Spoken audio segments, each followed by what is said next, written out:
ना मी त्यांच्या जातीचा ना त्यांचा भाऊ पण माझ्यावर त्यांनी मुलासारखं प्रेम केलं. आम्ही सगळे आतापर्यंत म्हणत असू की यशवंतरावांची जी दृष्टी होती ती विशाल होती.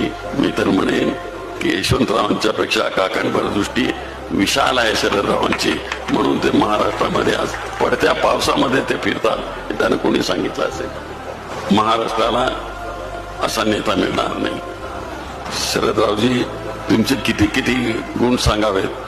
आम्ही चुका करत गेलो, तुम्ही आमच्या चुकांच्यावर पांघरून घालत गेलात आणि महाराष्ट्राला मोठं करत गेलं. पण जे मला प्रेम द्यायचं त्यांनी दिलं. तर असा एक महान नेता माझ्या आयुष्यामध्ये आला. नाहीतर मी कुठल्या सोलापूरच्या ढोर गल्लीमध्ये राहणारा छोटा मुलगा तो केवढा गेला. ते मनातून नेहमी मला प्रोत्साहन द्यायचे. असा माझ्या जीवनामध्ये एक अभूतपूर्व अशा प्रकारचा चमत्कार घडवणारा नेता मला लाभला.